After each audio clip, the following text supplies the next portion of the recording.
do get to stay in your house a little, for a little bit longer, because most of them are taking, 90 to 180 days or longer. I have one right now that I'm working on. It's been almost a year. And so you can stay in your home during that time with no payment. Wow. You can get a chance to stack your paper. Exactly. Seriously, it does. Wow. It really gives it really gives you a chance to get yourself together and prepare for what's next, right? Next and so move, get with a realtor who can help you with that, who has an attorney that you don't pay for. And most of my, all of my short sale clients we have a short sale department with the home team, but all of my short sale clients have gotten money to relocate.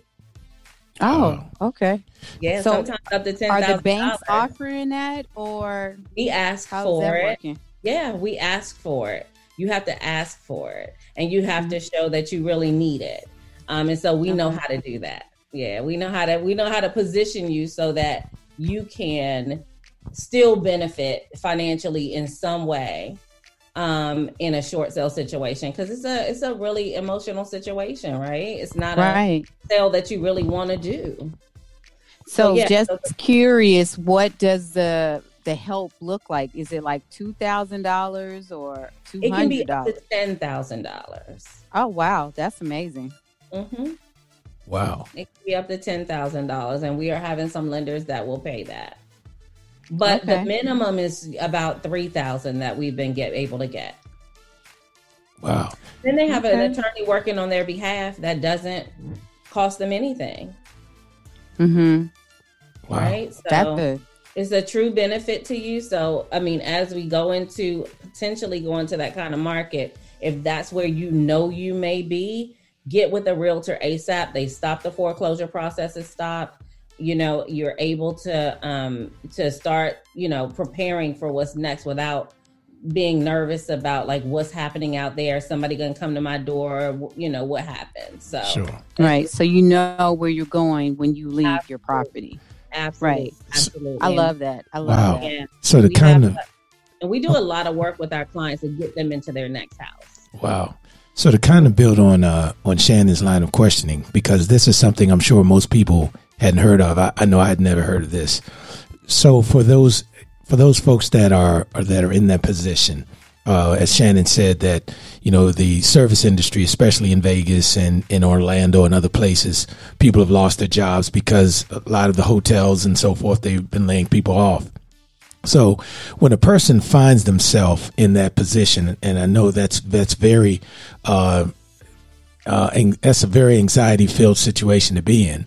So what do you recommend is the first thing they should do once you realize that, okay, I'm in way over my head, I've been laid off or I've been furloughed or whatever that situation is, so that they can get right to the appropriate people so that they can begin a process to not only sort of lift that burden, but also start down that path of rebuilding their credit history. So when the storm passes, they are able to move forward again. That's right. That's right. So pray. Absolutely. There you go. Get Absolutely. your mental ready. Get your spiritual house in order, right? Yes. Because it is an emotional process. Secondly, get with a trusted realtor who has done and has experience with this type of situation. And make sure that they have an attorney that they're working with, not negotiating it on their own. Sure. Okay. And so get those two. Just start there.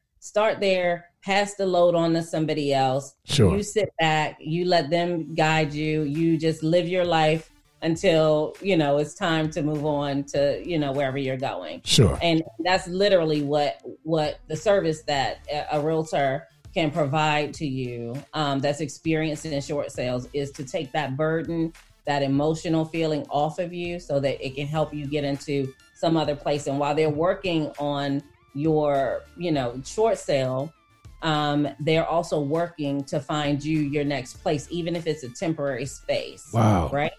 That's amazing. That's the best thing to do. Don't sit in it. Sure. Don't think it's going to go away, because it's not going to go away. Sure. There are a lot of bullies out here. One thing you do not want to do, and people will see this a lot, is the banks will offer you cash for keys. Do not take it. Do not fall. I'm so happy you said that, because do not take it. Yes. That was the next question. Do not take it. Someone just called in and asked that. Don't do it. Don't do it. Don't take it. Because as soon as you take that, you're out. And it doesn't necessarily stop the process. You want to know that this process has gone through, and the lender has said, yes, I will accept less than what you owe on this house. And that approval is in writing, and you're able to move on successfully. Do not take cash for keys. Okay. And, you know, Shannon and I were both getting ready to ask the same question. You know, particularly on the West Coast, you see these commercials all the time. We'll buy cash for your house. We don't care what this and this, and we'll buy it. You know, and it's flashing and things. You know, it's always in the middle of the night when you see these commercials. Yeah. Cash for keys is a little different than like people saying, "I'll pay cash for your house." Like that's different. That's I was going to ask, what's the difference? Okay, so the difference is like the mortgage company comes and says, "Hey, you know, you're behind, you know, usually 4 months is the time frame. 4 months, you're behind in your mortgage, 4 months, and then this pre-foreclosure process kicks in. It hits all the courts and all that kind of stuff, and people get notices, all the people who, investors and everybody else, and the mortgage company may come at some point and say, look, instead of going through this process, I'll offer you $7,000 to leave, right? Yes. Give me the keys and then you go. Okay. So that's kind of like going to the car dealer and turning your car in. Okay. All right. If they don't sell it for what it's worth, then that burden falls back on you. You have nothing that says that your liability to the loan is over. Wow. So you're still screwed. You could be. Wow. Right. So, but an investor that comes and says, hey, I'll buy your house. I'll buy out your loan where you are. Mm-hmm. That's a whole different strategy. That's somebody saying, you know what? I got the cash. I'll pay for your house. But again, you still have to make sure those documents are in place. You should still be working with some professional that can help you read those documents, because people will do that with bad contracts. And then you're still stuck with this lien. Wow. Okay. So you'll sign over your life, and they won't pay the mortgage, and it still gets foreclosed and it's still on you. Meanwhile, they have the, property. So they've already built whatever they've built into it, maybe put somebody in it as a rental until it forecloses. Crazy stuff happens. So wow. Make sure that you're working with legit people and that you have somebody helping to guide that process for you. Wow. Yeah. So you can still be responsible for the lien, although that investor has, let's say, given you $10 for the house. So any deficiency in what he gave you and what you owe on the loan is what you're on the hook for? Yep. Wow. Potentially, or the whole thing if he never records anything. So you got to make sure that, that all of that the legal pieces of it are in place. At a minimum, get with a title company. Sure. Right. To say, hey, I want to make sure this is right. If you don't want to work with a realtor or whatever, just get with a title company that can help you through that, because you really need somebody else looking at that for you. An attorney, something that you pay for, that you get for yourself. Right. If you get a realtor, you're not necessarily paying for it on a short sale situation, because you're not paying anything, right? Sure. And so all of that is kind of just the bank takes care of it.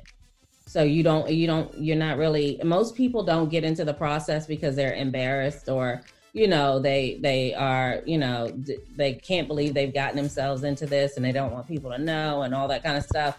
Trust, as soon as that 4 months hit, everybody knows. Everybody knows. Right. It's already out there. It's in public record. Everybody knows. So don't, feel like that. Like, don't let yourself go down that hole. Like, get in a position where you can still win to some degree, because life happens. Like, nobody expected COVID to happen. So Semi So Real wants to know, what is the process of going out to look at houses right now, considering we're in a pandemic? Are you taking people to different locations to look at property?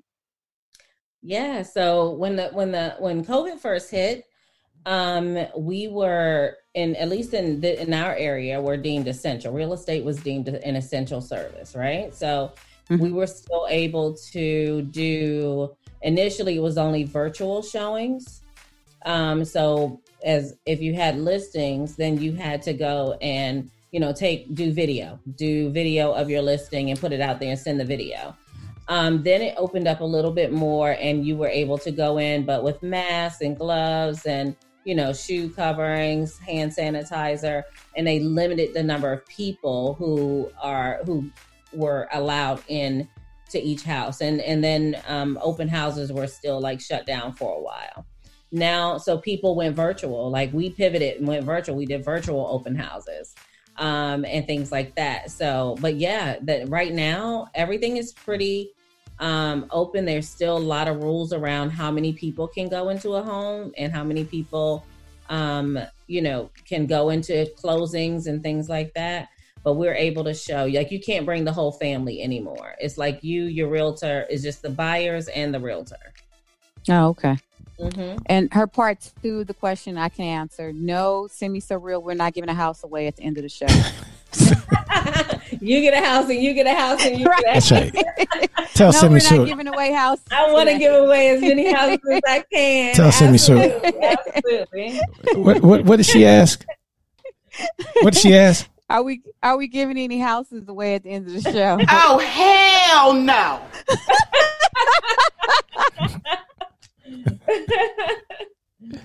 That's so funny. Right. No, we're not Oprah. We're not Oprah. You can get a house. Right. No, not today. I wish I could. Like, if I could give everybody a house, that would be my desire, to make sure everybody had one of your choice. That's hilarious. That was Mike, right on you time, must Mike. be giving away a lot of stuff. Like, what are you doing over there in Las Vegas? Sure not giving away any houses. What are you doing? I guarantee you that. Oh, yes, that's indeed. Funny. So, are people comfortable going into other people's houses, looking and with COVID going on? So again, initially people weren't, and I still have some clients who are not comfortable with that. So we still do some virtual showings. But yeah, for the most part, people are comfortable. The sellers, we have protocols at the house. So, when you are going in, we ask our sellers to open up all the doors. Like, you want to limit what people have to touch. So whereas in normal, you open up the closet doors and things like that, open up the cabinets in the kitchen. Well, we ask our sellers to open those things so that people can do it themselves, and that you limit what you can touch. And there are lots of we have lots of language in the listing for the agents to understand, that if you all the COVID, requirements, if you've, been exposed in the last 14 days, if you're feeling sick. Sometimes you even see if you have allergies, because people don't know allergies from COVID right now. Right. You sneeze in the store, they looking at you like, oh my God, it's like the whole world just stops, right? If you sneeze in the store, it's like, yeah, absolutely. They're coming after you. They're ready to lock you up. Yeah, you will get your or sniffle anything. They looking at you like, exactly. Yes. Like, Rona, is that you? That's absolutely. That is so funny. That is so true, though. It is. So I have like really bad allergies here in Vegas because it's so dry. Yeah. And I'm always sniffing, and I'm like, I promise I don't have any. Yeah, that might get you locked up. I know, right? Hey, what you in for, girl? Sneezing? Ma'am, can you just step outside, please? Right. That's right. You cannot come in. That's right. That's right. Right. That is funny. Yeah. So, question about flipping houses. How does that work? How does flipping houses work? So how does the investor stuff work? So, it's kind of similar. You have to decide which way you want to go, traditional lender or what we call a hard